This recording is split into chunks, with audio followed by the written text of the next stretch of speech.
بسم الله الرحمن الرحيم. النهارده هنعمل كيكه تركيه او كيكه بالحليب زي ما اي حد بيسميها. عندي هنا بسم الله الرحمن الرحيم المكونات بتاعتها. عندي هنا كوبايه ونص سكر اهما انتي. كوبايتين دقيق وعليهم كيس بيكنج باودر كامل. طبعا فانيليا. عدد خمسة بيضة. بس ادي المكونات بتاعتها. هنزل بنقطتين فانيليا كده حلوين.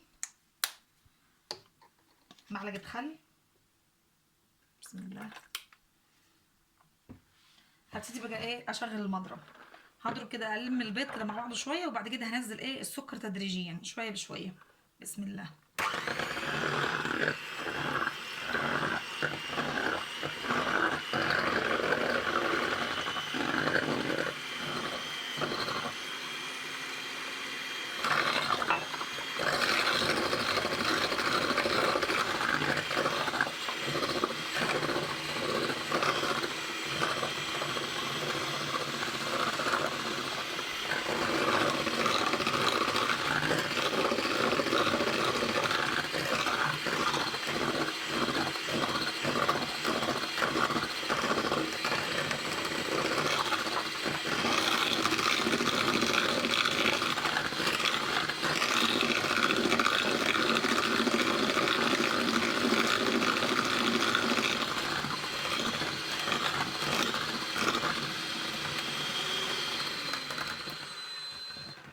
طبعا انا هضرب في البيض كده والسكر لغايه ما ايه يفتح اللون، واللي تحس القوام بتاع البيض ايه يتقل شويه كده.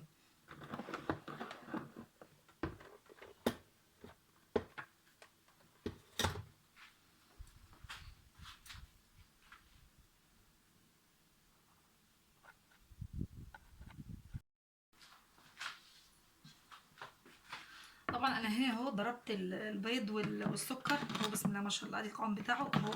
ده البيض والسكر بس من غير اي حاجه، لسه ما حطيتش ولا اي دقيق ولا اي حاجه. طبعا ضربت الضربه الحلوه كده تمام. طبعا عندي هنا كوبايتين دقيق وكيس بيكنج باودر عليهم وذرة الملح. هنزل هنا بالدقيق تدريجيا حبة بحبة كده. وطبعا هنا كده على الهادي المضرب كده على الهادي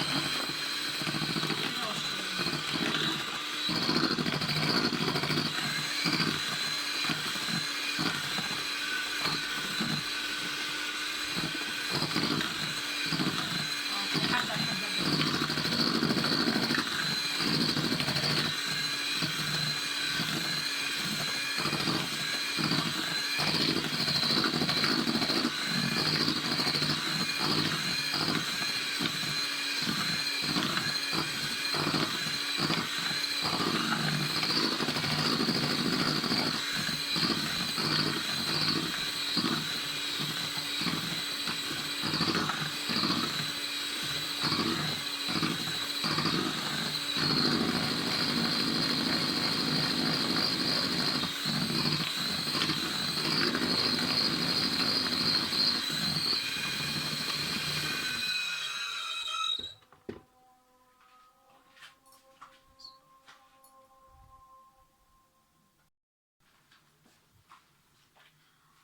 طبعا اهو عندي القوام بدل ما بعد ما نزلت الدقيق فيه وضربت الكلام ده كله مع بعض البيض والسكر والدقيق.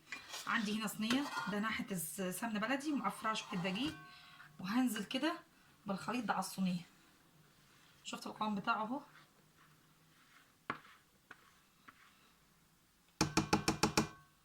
اهو بسم الله ما شاء الله.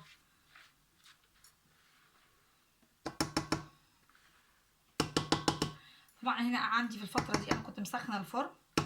هحطها فيها بالظبط كده تلت ساعه وخمسة او 25 دقيقه كل واحده على حسب الفرن بتاعته. وبعد كده ايه هنطلعها. طبعا هي مش هتاخد وقت خالص لان هي خفيفه عامله زي الاسبونج بالظبط. ممكن اي لو ما عندك زي دقيق اسبونج ممكن تعمليها عادي بيها، مفيش مشاكل يعني. طبعا انا عاملاها هنا في الصينيه الحجم الكبير ده لان هي بتبقى طبقات. بعد طبقه الكيكه دي بيبقى عليها طبقه كريم شانتيه وبعد كده طبقه ايه كريم كراميل. هنحط طبعا كل مراحل مع بعض. بديها خبطه كده بس عشان اطلع لها الريحه. الله اللهم احسن ما بين ايدينا يا رب. كده هحطها في الفرن. بعد ما احطها في الفرن هنشوف هنعمل فيها ايه.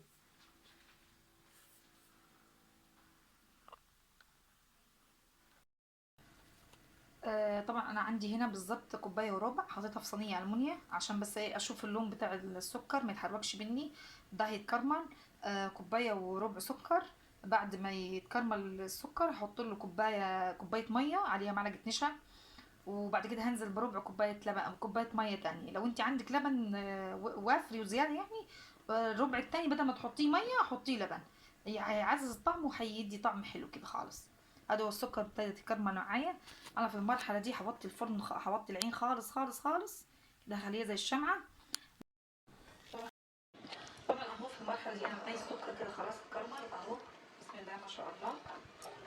فهنزل عليه بالكوبايه بتاعت ادي كوبايه النشا، وادي ربع كوبايه اللبن.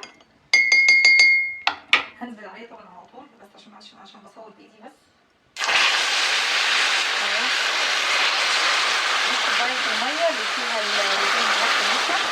طبعا انا كده بحرك اي تشكيلات معايا حبيت.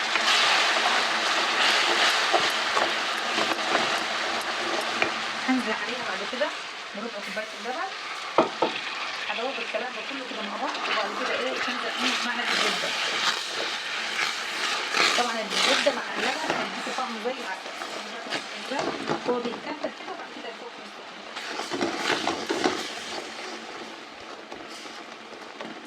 هشوف الكلام ده كله لما يفوق كده مع بعض. طبعا اهو بعد ما ضرب السكر والنشا واللبن اللي حطيته كده تمام اهو. اي حته تلاقيها كده مكتل شيليها عادي.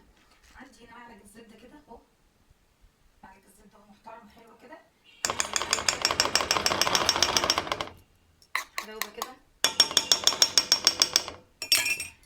دوبه في الكلام الحلو ده كده مع بعض.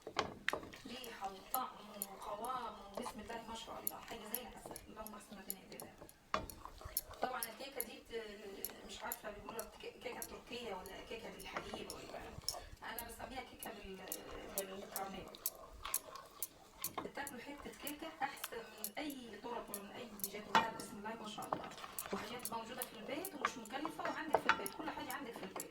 بكوبايتين دقيق بسم الله ما شاء الله تعملي صينيه كيك كده حلوه محترمه. اللهم احسن بين ايدينا. كده خلاص انا خلصت الدنيا كده، هطفي عليه. وبعد كده هروح اضرب ايه بقى الكريم شانتيه مع بعض ان شاء الله، زي ما نشوف مع بعض احنا. اهي الكيكه اهي طلعت معايا، بسم الله ما شاء الله، الله اكبر، بسم الله ما شاء الله. اهي حلو خالص خالص، بسم الله ما شاء الله، اسفنجيه وهشه. طبعا انا طافي عليه في الفرن ليه 10 دقايق، هديها 5 دقايق تاني. وهنزل عليه بايه بكوبايه ونص لبن. طبعا انت اللبن لو انت حاساه دسم عندك تقيل ماشي انزلي بيه، لو حاساه خفيف شويه حطي معلقه لبن بودره على كوبايه اللبن اللي هتحطيها. بس برضه هتشوف مع بعض لما نحط اللبن في الكيكه. بسم الله ما شاء الله، الله اكبر، تتاكل كده من غير اي حاجه. بسم الله ما شاء الله، ما احسن ما بين ايدينا يا رب. طبعا اهو الكيكه بسم الله ما شاء الله طلعت حلوه خالص. عندي هنا خله، بفتحها كده شويه فتحات كده حلوه كده عشان تشرب اللبن.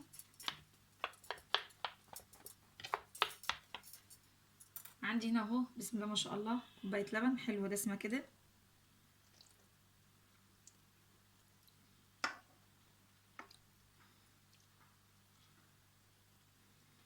ده هنا اللبن بسم الله ما شاء الله عشان ليه وشه، فعامل الحاجات دي كله. طبعا هرفع دلوقتي انا، هنسيبها كده تشرب كده بالظبط ربع ساعه، وبعد كده عبال ما اضرب الكريم شانتيه وهنحطها عليه ونشوف بعد كده.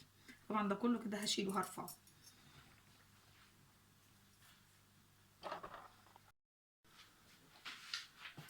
طبعا عندي هنا كيسين كريم شانتيه اللي هو جاهز، مش الخام. هفضي الكيسين.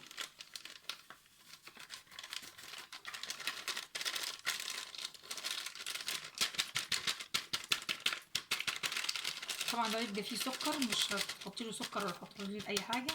لو اللي هو الخام اللي بتجيبيه من عند العطار بتضيفي له سكر مطحون، فده طبعا مش هتضيفي له اي حاجه.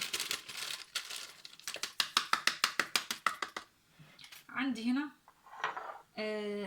كوبايه الا ربع لبن. طبعا مش هنزل بيها مره واحده، هنزل بيها تدريج. طبعا دي كنت حاطاها في الفريزر شويه بشويه كده، وهنضرب الكريم شانتيه ده. بسم الله.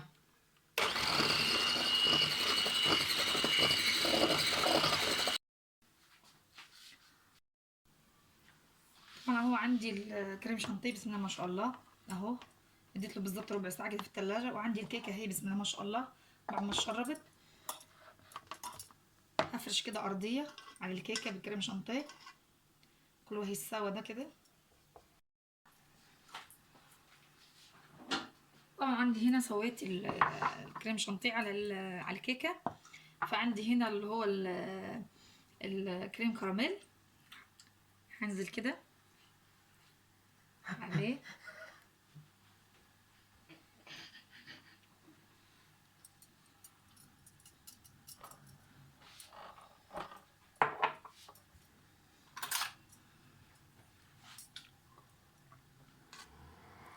هساوي كده. طبعا انا عندي هنا الكريم كراميل كان جامد شويه فاديته ايه تدفيه كده بس عشان يفك. وعندي هنا الكريم شانتيه ساقع فايه مش هيدخلوا على بعض كده اهو المنظر ده. اوسع كده.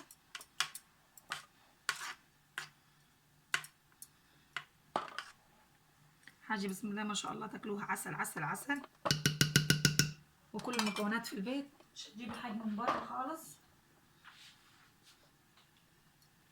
عندي هنا طبعا خليت معلقه كريم شانتيه من اللي هو كنت عاملاه كده زين كده بس يعني اهو كده حبه كده حبه.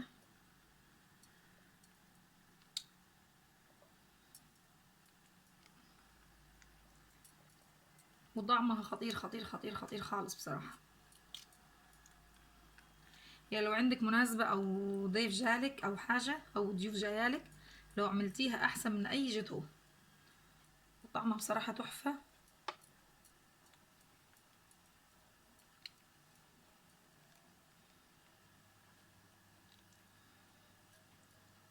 أنا عاملة طبعا كده خطة عشوائية الجراحة جاية بيها.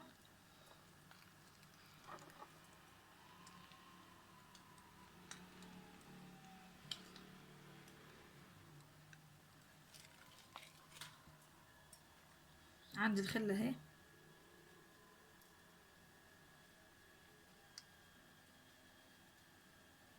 الصينية بتاعي طبعا خدت لها ساعة في التلاجة اهي بسم الله ما شاء الله حلوة خالص. أنا وسع كده عشان نعرف نطلع أهو. بسم الله ما شاء الله حلوة خالص أهو. شكلها حلو ازاي خالص خالص. بسم الله ما شاء الله اللهم احسن بين ايدينا يا رب. اهو حاجه كده عسل عسل عسل. حاجه كده فاخر من الاخر. حلوه خالص. هتجربوها بالطريقه اللي انا عملتها هتلاقوها حلوه خالص ومش مكلفه وبسيطه خالص خالص. اللهم احسن بين ايدينا يا رب.